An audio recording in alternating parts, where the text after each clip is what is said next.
You're listening to Skeptoid. I'm Brian Dunning from Skeptoid.com. Hitler's Operation Long Jump. It was the very end of 1943, and the end of World War II was in sight. There no longer seemed to be any chance for Nazi Germany to win, but the fighting continued.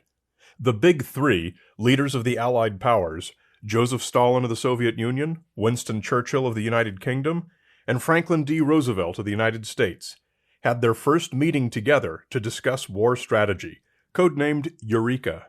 The meeting was held at the Soviet Embassy in Tehran, Iran. Meanwhile, 3,500 kilometers to the northwest in Berlin, Hitler watched with great interest.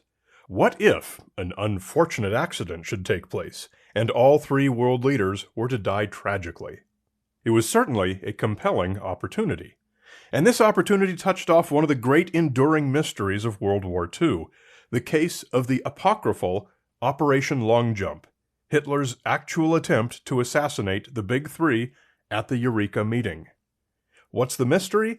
Well, some say that Operation Long Jump was attempted by the Nazis and thwarted, and some say it never even existed. Today we're going to sample what's known so far, and see where the best evidence lies. So many old mysteries are unsolvable. No new information is forthcoming, and whatever old information that may exist is often inadequate. But stories from the world of espionage are different, because those answers do exist somewhere in a locked file cabinet or secure storage vault. And occasionally, classified documents are declassified. Thus, there is often a trickle of new information that does become available, and sometimes does reveal the facts behind a question that was believed to be unsolvable. Such is the case with Operation Long Jump. And it goes without saying that during warfare, the leaders of every side have always looked for opportunities to strike against their opponents' heads of state.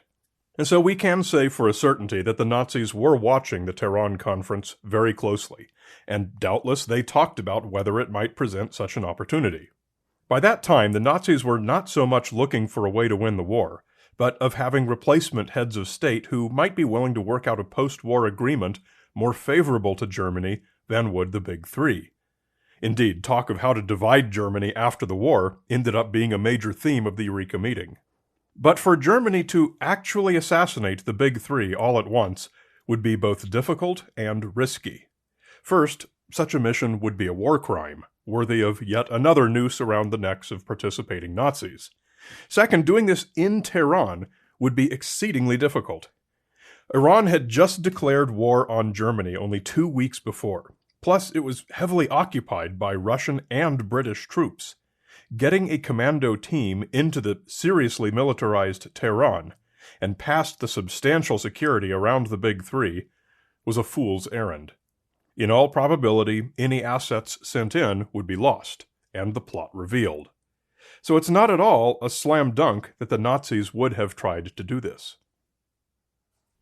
And yet, just before the conference, Stalin personally sent word to Roosevelt through his foreign minister, Vyacheslav Molotov, after whom the Molotov cocktail is named, that their counterintelligence had just foiled such a plot, right there, in Tehran, that same day.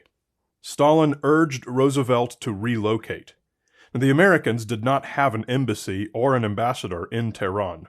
Instead, they had a lesser diplomatic office called a legation, and Roosevelt had planned to stay there.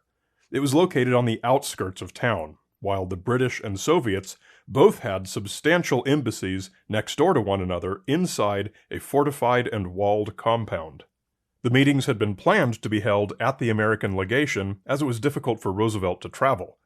However, considering that the assassination plot had been reported, the Americans felt it was more diplomatic to move to the security of the Soviet embassy than to give the appearance of risking Stalin and Churchill's lives by making them drive across the city twice a day. Stalin's report was that 38 Nazi commandos had parachuted into the hills around Tehran, armed with both submachine guns and a type of British grenade called gammon bombs, and Soviet security had captured all but 6 of them. Those 6 were still at large, and very capable of doing a great deal of damage. the American delegation moved, and the meetings were held at the Soviet embassy, inside the secure compound. Now, right there is where the historical controversy began. Had there actually been an invasion by Nazi paratrooper commandos, or had Stalin made it up? The Americans quickly speculated that there were good reasons for the Soviets to have invented the story as a ruse to move Roosevelt into their embassy, one obvious reason being to spy on him, Stalin's personal security being another. Publicly, the Americans went along with it. 2 weeks after Roosevelt got back to the States, he gave a press conference in which he cited that plot as the reason for his relocation. The New York Times reported, "Although he did not take much stock in the report," the president said, "he moved the next day and everything went well from then on. All three leaders were in the same compound and did not have to pass through the streets. The American legation was more than a mile from the Soviet compound." The president observed that in a place like Tehran, there probably were hundreds of German spies around, and it would have been a pretty good haul for the Germans if they could have gotten all three of the conferees while they were going through the streets. But privately, Roosevelt's not taking much stock in the report was more like it. Some reports say that once the conference had safely concluded, the Americans asked Molotov if the threat had been real, and all he was willing to commit to was that they knew there were always German agents in Tehran, but they did not actually have information of a specific credible threat. The presence of German agents alone was sufficient to justify moving Roosevelt to the Soviet embassy for his own safety. In the ensuing decades, countless books and authoritative articles have been written about Operation Long Jump by both Western and Soviet and Russian researchers, both confirming and debunking the reality of Operation Long Jump. From my own survey of this vast body of literature, I estimate the balance of the writing to tip in favor of it being real, but we can't make much of a judgment from that. All these authors are working from essentially the same source material, much of which was speculative to begin with, and some of which may still remain classified. Now, in the 1960s, the KGB began to publish quite a bit of information about their great defeat of Operation Long Jump, as evident Cold War propaganda.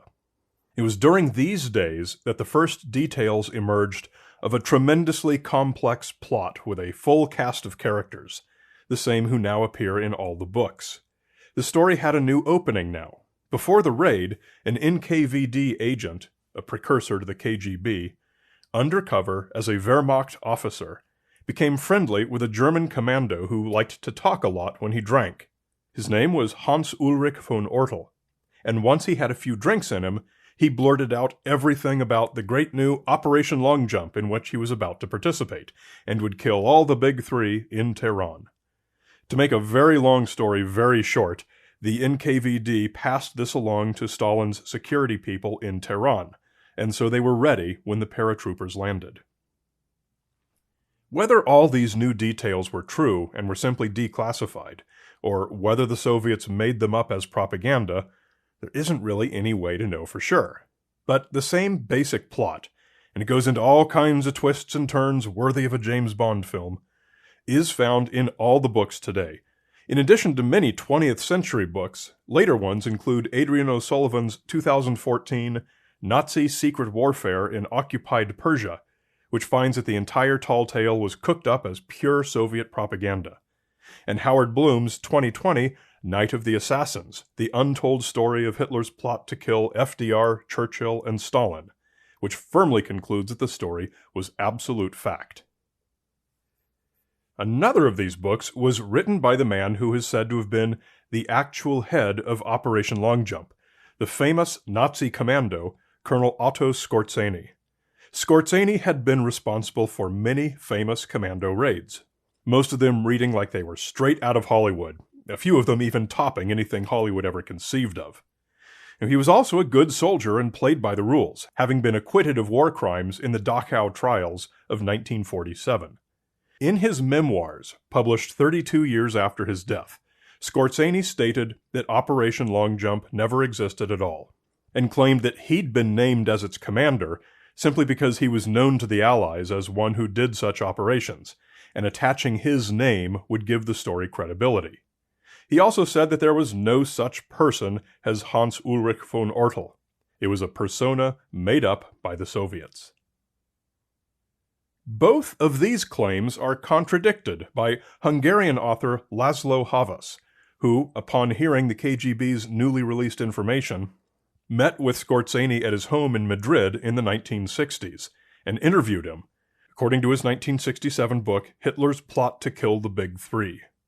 Havas claims Skorzeny admitted to him that he had indeed been in charge of Operation Longjump, and that Ortel was real and had died in prison. At some point, you're left with no better course than to simply wonder who to believe.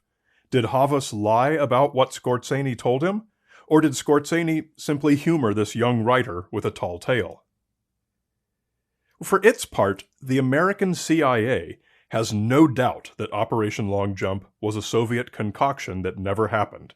Their website republishes a number of articles from the industry journal Studies in Intelligence, detailing how we know there's no longer any doubt that the Soviets did bug Roosevelt, not only at the Eureka Conference, but also at another event at Yalta. Prior to the conference, Roosevelt had not taken the Soviets up on at least 2 separate previous invitations to stay at their embassy, instead of at the American legation. It wasn't until they presented the Operation Longjump story that he finally conceded. The story also conveniently requires no evidence. Most notably, all those paratroopers who were allegedly captured, except the 6 that got away, what happened to them?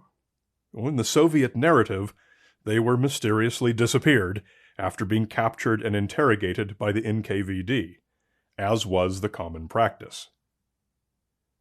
So since just about everyone under the sun has reached a firm, thoroughly proven conclusion on the question of whether Operation Longjump was real and landed paratroopers inside Iran, and their conclusion is one of 2 polar opposites, you're probably wondering what Brian Dunning from Skeptoid.com has to say on the matter.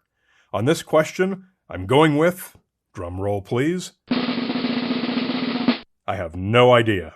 Of all the sources I studied, I found nothing that was irrational or improbable. There simply isn't enough reliable data to guide me to either landing place. I do expect that the feedback on this episode will be similar to that which I received on episode number 666 on the historicity of Jesus of Nazareth. Those passionate enough to write in will be split 50-50 between those who tell me there is no scholarly debate on an absolute yes, and those who claim the same thing for an absolute no. Hitler's Operation Longjump is another lesson for us all on the value of I don't know.